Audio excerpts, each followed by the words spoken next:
Hello students, how are you all? Hope you all are fine and liking my videos. Hope you liked my previous video of chapter 6 of geography, major landforms of the earth. Before I continue my topic, my chapter, do share this video with all your friends and subscribe my channel and hit the bell button so that you get all the notification. So in the previous video, we have read about mountains, as we have seen that on the basis of the origins, the mountains are of three types: fold mountains, block mountains, volcanic mountains. Now today we will understand about the formation of plateaus, and we will differentiate mountains and plateaus with an example. So, a highland area with a flat top is called a plateau. A plateau has a large flat top area that rises above the surrounding region. Therefore, it is also known as the tableland. Whereas mountains are the huge masses of land that rises much above the surrounding area to a great height. A plateau may have one or more sides with a steep slope. The height of a plateau often vary from few hundred meters to several thousand meters. I will show you the difference between mountains and plateaus. How they are different in height. You can see here the mountain, here you can see plateaus, and now here you can see the sea level. So there are lowlands. This you can see is a lowland. Why it is lowland? Because it is very close to the sea, and here you can see the area actually high. So it is called a highland. So even these areas are actually much higher than the sea level, but they don't have a peak as a mountains. They don't have a steeps, so they are called the plateaus. And here you can see they are pretty high from the sea, and they have a peak, they have a steep slope, so they are called mountains. So this is how mountains and plateaus are understood with the help of a sea level. Like mountains, plateaus may be young or old. Plateaus can be formed by a number of processes including upwelling of volcanic magma, extrusion of lava, and erosion by water and glaciers. Magma rises from the mantle, causing the ground to swell upward. In this way, large flat area of rock are uplifted, and this uplifted rock form a plateau. Plateau can also be formed by lava spreading outward from cracks and weak areas in the crust. They are also formed by the erosion processes of glaciers on the mountain ranges. Now, plateaus can be broadly classified into following three types according to their location and origin. First, intermountain plateau, then continental, and then lava plateau. Intermountain plateau are the highest, largest, and the most complex in the world. They are enclosed completely by mountains. They can be formed by a number of processes including volcanic extraction of lava and erosion by water and glacier. The highest intermountain plateau is Plateau of Tibet in Asia. Other plateaus including the Plateau of Bolivia in Andes, the Mexican Plateau in North America, the Tarim Basin in Asia, and the Colombian Plateau in USA. Then you have a continental plateau. Continental plateau expand to a large area and rise abruptly from the bordering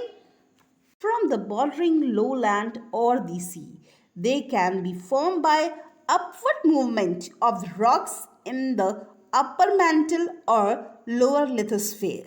The plateau of South Africa, as you can see in the map, Plateau of South Africa, West Australia, Greenland, then Antarctic, and a part of Chota Nagpur in India are a few instances of this type.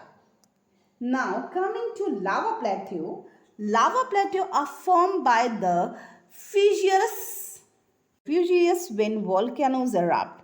They are created by lava filling in all the valleys and other depression. They covered a large area, the Malwa Plateau in India and Columbian Plateau in northwest USA are the main example of lava plateau. The height of a plateau may vary from a few hundred meters to several thousand meters. Plateaus are young and old like mountains, as I have told you. Some other plateaus found in the world are the Deccan Plateau in India, the African Plateau in Kenya, Tanzania, Uganda, and West Plateau of Australia. Now coming to the characteristic of plateaus. They have an average height of about 300 meters above the sea level. Some are higher than it. Plateaus appear to be like a mountain without a peak. Some of the plateaus are surrounded by mountains. The plateaus have uneven tops. Plateaus appears to be a tableland. The steep, slanting edges of a plateau meet the plains. Now coming to the importance of the plateau. Plateaus are rich sources of mineral deposits and ore. The African plateau is known for gold and diamond mining, whereas the Chota Nagpur plateau of India is famous for iron, coal and magnesium. Many waterfalls are found in plateau regions like Jog Fall in Karnataka and Hundru Fall in Chota Nagpur are famous waterfall. Now you will think why the waterfall are important, because they are the place for the tourism. With the help of the waterfall we can generate electricity, we can use that water for irrigation. So plateaus which are formed by lava deposit are rich in black soil which is very fertile, and this promotes agriculture. The vast grassland found in plateau are used for rearing livestock. Plateau have cooler climate than those of plains. Now, after plateau, we will continue our new topic, that is plains. Plains are broad, low-lying, large stretches of flat land. They exhibit gentle slope and small local relief. Generally, there is no great difference in the height of various parts of a plain. They are also known as the lowland. As I have told you, the height of various plains varies above the sea level. Some are extremely level while others are slightly rolling and undulating. Generally, plains are not more than 200 meters higher than the average sea level. Plains are formed by a variety of weather and geographical phenomena, including water deposits, ice, winds, erosion, and even lava. Now, types of plains. On the basis of their mode of formation, plains can be of various types. First, structural plain, erosional plain and depositional plain. First coming to a structural plain. They tend to be large flat surface that make up extensive lowland, relatively undisturbed by crustal movement. For example, the Great Plain of USA and the central lowland of Australia. Now coming to erosional plains. They are formed by the action of various erosional events that work to bring an elevated region near the sea level like glaciers, wind, river and running water. For example, northwestern Europe and North America. Now, depositional plains.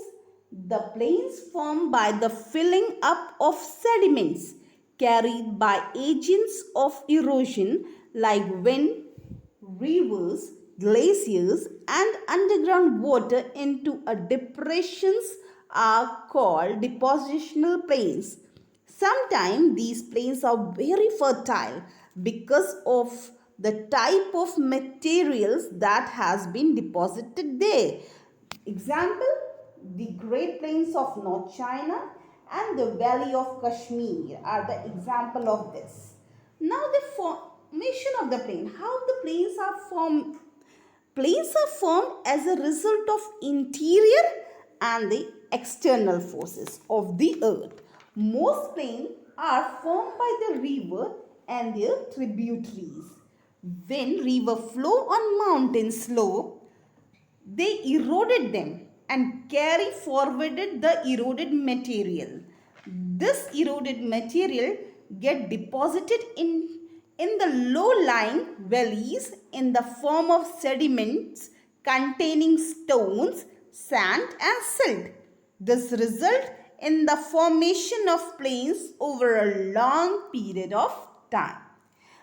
Now, importance of the plain. Why plains are important?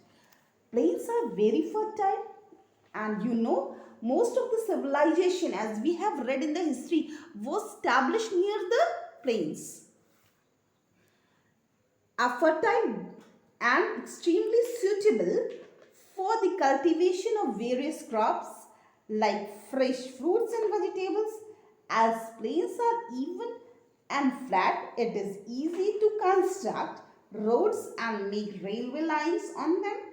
They also provide more flat land for building houses and for cultivation of crops. Now, characteristic of plains. Plains are densely populated in comparison to mountains and plateaus.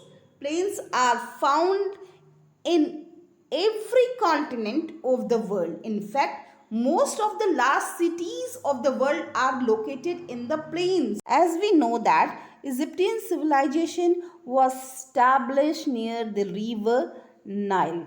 Now, a plains have a low surface as compared to the other physical feature. Some of the largest plain of the world are the Indo-Gangetic plain of India, then Prairies of the USA, the Hangho Plains of China, and the Pampas of Argentina. Now coming to our last topic, that is landforms and the people. Humans live on different kind of landforms. As you can see, they used to live in mountains, plateaus and plains. Those living in mountains led a difficult life. In the plains, the living conditions are better. It is easy to grow crops, build a houses or a road in plain than a mountain. There are a time when natural calamity like earthquake, volcanic eruption, typhoon and flood causes widespread destruction. However, through awareness and disaster management, we can lower the loss during such disaster. Here we have completed our chapter. Please subscribe my channel and hit the bell icon so you can get the notification and you will get updated whatever we are posting. Thank you. Have a nice day.